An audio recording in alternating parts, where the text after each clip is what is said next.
E ora vi presentiamo Loris Palmerini, un candidato alla presidenza della provincia di Padova. Autogoverno del popolo veneto, la sua parola d'ordine.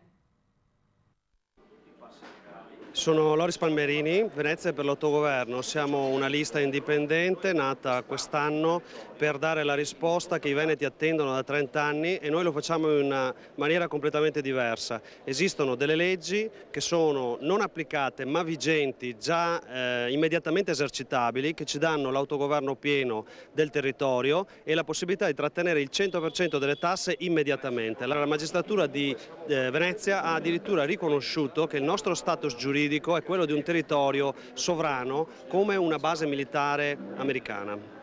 Lascia perplessi, certo, ma secondo il candidato alla presidenza della provincia è tutto nero su bianco. Articoli e leggi che in sostanza, secondo la lista Venezia per l'autogoverno, rendono completamente inutile tutto il dibattito che caratterizza da anni la politica italiana, incentrato su federalismo e secessionismo. Non è quindi necessario approvare leggi o modificare il testo unico che disciplina l'azione degli enti pubblici, basterebbe, secondo Palmerini, applicare le norme esistenti. E parlando di questo non esita ad accennare ad un imminente ed inevitabile scontro fisico. Lui, Loris Palmerini, si presenta come aspirante presidente della provincia di Padova, 40 anni, residente rubano, nel 2001 indagato, anche se poi tutto è stato archiviato, per attentato alla Costituzione. Alla domanda sulla sua professione si dichiara presidente del Tribunale del Popolo Veneto. Ipotizziamo, alle sue spalle c'è Palazzo Santo Stefano, ipotizziamo che fra poche settimane lei arrivi a sedere alla poltrona di presidente della provincia. La prima azione che farà quale sarà? Un'ordinanza ai comuni di rispettare l'articolo 2 della legge 340/71, che è lo statuto regionale, in combinato disposto con la legge 439 del 1989, Carta europea sull'autogoverno degli enti locali.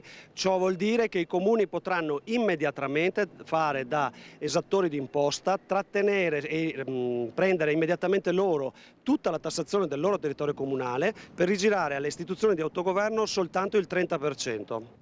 Una lista di 16 persone particolarmente determinate e battagliere, una dimostrazione di questo. Prima ancora di conoscere il responso delle urne si sono ripromessi infatti di presentare una causa contro lo Stato italiano per violazione dei trattati internazionali sui diritti del popolo veneto. Spazio adesso